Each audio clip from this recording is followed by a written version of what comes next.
Jadi gimana kita bisa lihat sistem ekonomi atau misalnya tingkat pendapatan itu bisa berpengaruh.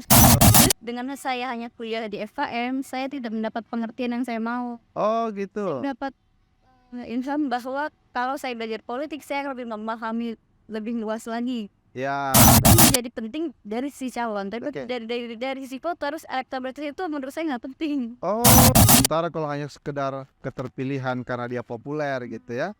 Terus nantinya nggak buat apa-apa. Jadi kayak kita milih apa jadi kan? Ya, itu produk-produk pencitraan mungkin.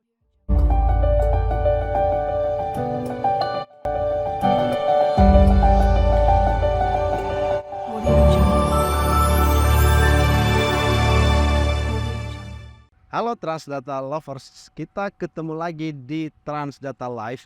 Pada kesempatan kali ini kita bersama dengan seorang alumni Universitas Indonesia.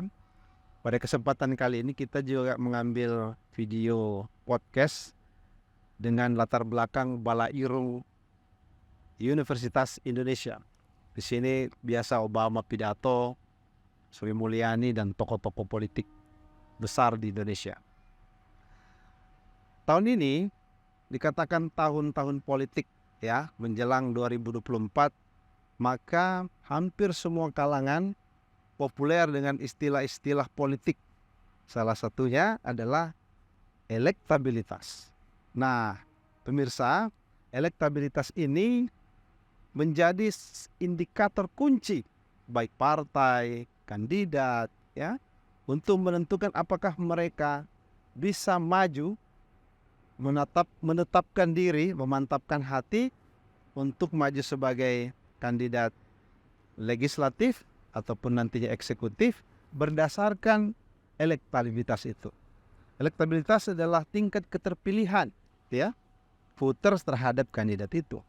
Tapi apakah benar elektabilitas itu menjadi kata kunci di dalam pemilihan kandidat caleg maupun eksekutif? Nanti kita bahas.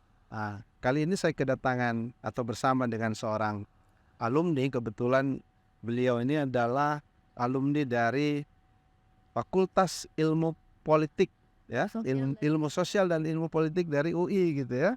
Jadi ilmunya itu tuh ya, tentang hal-hal yang berbicara tentang politik. Namanya Nisa, biasa dipanggil Nisa.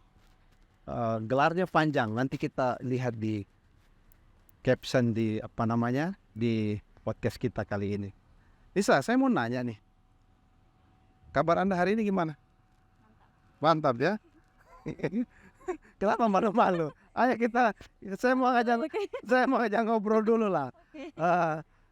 Nisa kuliah di sini katanya sebagai pernah kuliah di SKM, Fakultas Kesehatan Masyarakat, terus lanjut lagi di ilmu sosial dan ilmu politik, benar ya? Kenapa kok dari Fakultas Kesehatan Masyarakat kemudian berganti atau nyebrang tuh ke Fakultas Ilmu Sosial dan Ilmu Politik? Apa motivasi dan dasarnya? Karena Fakultas Kesehatan Masyarakat itu kita bagaimana mempelajari supaya kesehatan itu tercapai, tapi dari determinan sosialnya. Dan ruang lingkupnya populasi. Jadi gimana kita bisa lihat sistem ekonomi atau misalnya tingkat pendapatan itu bisa berpengaruh sama kesehatan. Oh begitu. Jadi Nisa ingin memadukan ilmu kesehatan masyarakat dengan ilmu sosial, sehingga itu nanti akan lebih utuh membaca gitu ya, dan memberi solusi. Memang cita-citanya mau jadi apa tuh? Sebenarnya saya mau lebih mengerti. Dengan saya hanya kuliah di FKM, saya tidak mendapat pengertian yang saya mau. Oh gitu. Saya dapat ilham bahwa kalau saya belajar politik, saya akan lebih memahami lebih luas lagi. Ya, jadi dengan belajar ilmu politik akan punya perspektif politik tentang kesehatan masyarakat. Oke, sekarang saya mau bertanya tentang prolog yang saya sampaikan tadi. Menarik tuh, karena Nisa ini kan alumni dari mahasiswa dari ilmu sosial dan ilmu politik. Nah, di tahun politik ini kita identik tuh dengan istilah elektabilitas atau tingkat keterpilihan. Nah, kalau kita lihat dari sudut pandang millennials gitu ya, apakah elektabilitas dari sudut pandang segmen milenial itu sama dengan pemahaman-pemahaman semua orang hari ini tentang elektabilitas? Pertama, mungkin kita bisa bagi dua dari sisi voter sama calonnya ya. Voters dengan calon, oke. Dari sisi calon, elektabilitas itu sangat menarik karena dia eh, berusaha mendapatkan derajat kepastian seberapa mungkin sih kita terpilih gitu. Derajat kepastian ya, seberapa mungkin. Gitu. Oke, dia terpilih nantinya. Oke, ini menarik ini. Itu menjadi penting dari si calon, tapi Oke. dari sisi voters, elektabilitas itu menurut saya nggak penting. Oh, dari sisi voters menurut millennials, elektabilitasnya tidak penting. Kenapa? Tidak diuntungkan apa-apa dengan melihat elektabilitas itu. Oh, voters ini atau Nisa ini merasa saya nggak diuntungkan apa-apa tuh. Oke. Ya itu yang selama ini saya bingung kenapa orang sangat semangat sekali ngomong elektabilitas karena coba dipikirin yang untung sebenarnya bukan kita. Oke. Saya coba mencari gimana yang menguntungkan bagi voters itu apa sih? Ya. Yang menguntungkan bagi voters menurut saya adalah yang kita membicarakan dari ide Ide. problem berangkatnya. Oke, jadi problem baru ide, gagasan. Oke, terus? Dari situ berarti kan elektabilitas itu udah bagi voters ya Ya. itu tidak menjadi penting karena kita sibuk di gagasan kan, di gagasan dan ide dari problem.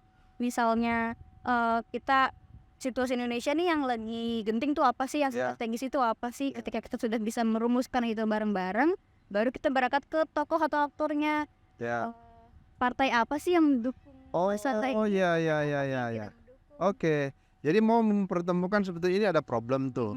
Kemudian siapa partai atau kandidat atau caleg yang menawarkan solusi terhadap problem itu. Jadi tidak sekedar bicara elektabilitas gitu ya. Kalau elektabilitas itu kan kayak let's say influencer di sosial media. Oke. Mungkin bagaimana dia bisa menjual ketampanannya, Ya. keahlian secara visualnya, mungkin dari situ baru bisa tenar kan, orang suka, orang follow banyak gitu. Ya. Ini kan konteksnya negara. Ya. Dia akan jadi pembuat kebijakan dan segala macam. Policy maker gitu ya. Sementara kalau hanya sekedar keterpilihan karena dia populer gitu ya, terus nantinya nggak buat apa-apa. Jadi kayak kita milih apa jadi kan? Ya, itu produk-produk pencitraan mungkin kali ya. Maka milenial hari ini seperti yang Mbak Nisa sampaikan, lebih mengharapkan apa sebetulnya gagasannya, apa aksi nyata daripada itu ya. Solusi apa yang mau dipecahkan oleh partai ataupun kandidat ini, yang kemudian itu si milenial tidak penting apa dia punya tingkat elektabilitas tinggi atau tidak gitu. Yang penting punya program nyata, saya pilih dia gitu.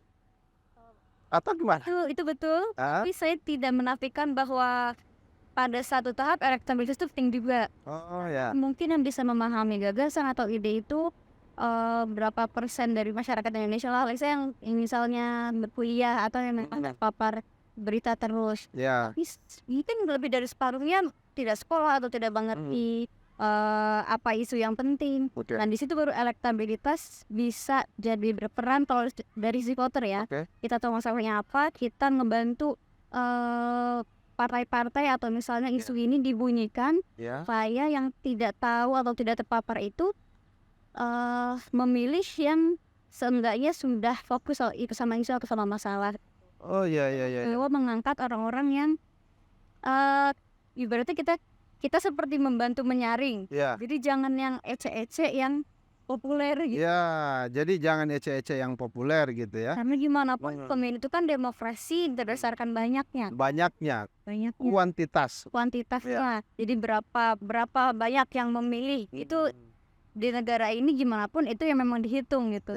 Gimana supaya yang dipilih itu seenggaknya memang concern ke isu-isu atau problem yang mesti diselesaikan. Oke, ini menarik ya pemirsa bahwa sebetulnya ada satu ceruk atau satu opportunity yang mestinya mempertemukan antara program terhadap masalah yang ingin diselesaikan dan elektabilitas itu sendiri gitu ya.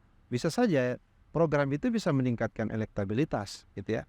Tetapi ternyata yang seperti yang Mbak Nisa sampaikan tadi, yang menarik bahwa di daerah-daerah tertentu yang informasinya kurang gitu ya, hanya terpapar dengan pencitraan misalnya, mungkin itu perlu elektabilitas itu kan, karena hukum politik itu yang lemah bersandar kepada yang kuat, kan gitu ya. Tapi pada segmen-segmen tertentu, terutama millennials yang memiliki daya kritis ini, membutuhkan apa sih sebetulnya yang justru mungkin menurut Mbak Nisa, apakah para millennials ini justru pengen membantu para kandidat atau partai yang katakanlah belum populer, belum electable, tapi dia punya solusi itu terhadap masalah.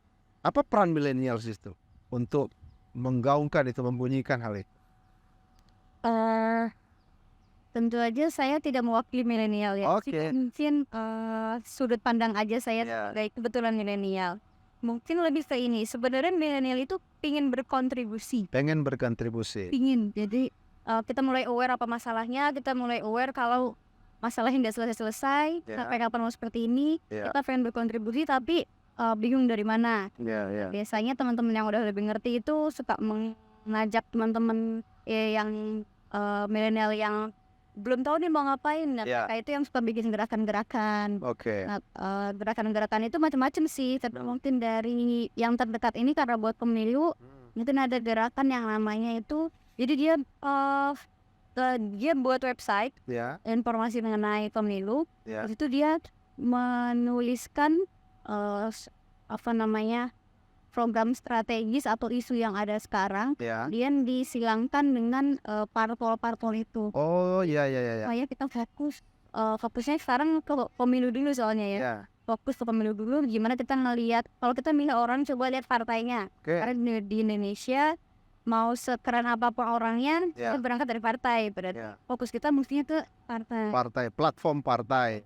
itu. Jadi ini dari partai mana? Oh, partai ini mendukung isu apa atau tidak mendukung isu apa? Ya. Itu dari situ. Mungkin bisa start dari situ. Jadi ketika 2024 nanti 14 Februari 2024 Ya. as Valentine itu ketika memilih kita udah lebih better milihnya. Oke. Jadi sangat menarik ya Transdata Lovers perbincangan kita kali ini, bahwa millennials itu pengen mengambil peran sih ya, sangat besar. Tapi dampaknya untuk selama ini menurut Nisa sendiri sudah sejauh mana? Ini kan Indonesia sangat luas nih, 38 provinsi sekarang. Kemudian pengaruh para elit-elit politik itu sangat kuat gitu ya melalui media-media mainstream.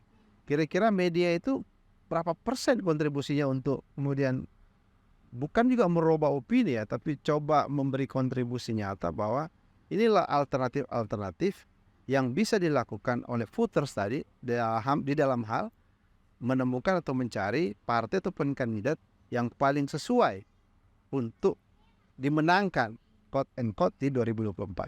Gimana menurut Nisa? Menurut saya mungkin lebih ke ini ya. Ya. Sulit pertanyaannya. Dampaknya, maksudnya kira-kira seberapa besar dampak itu yang dilakukan, atau paling tidak kita belum ukur lah, tapi paling tidak ada sesuatu yang nyata dilakukan oleh millennials. Dan seperti yang Mbak Nisa sampaikan bahwa meskipun kita belum bisa pastikan itu seperti apa, tapi paling tidak di mata voters terutama millennials ini tidak hanya melihat elektabilitas itu tadi gitu ya. Nah, lalu apa kalau begitu, apa yang mesti dilakukan oleh si partai ini, si kandidat untuk tadi? Mungkin yang dampaknya tadi untuk pemilu 2024 mungkin nggak begitu besar ya, tapi saya melihat ini sebagai proses. Ya.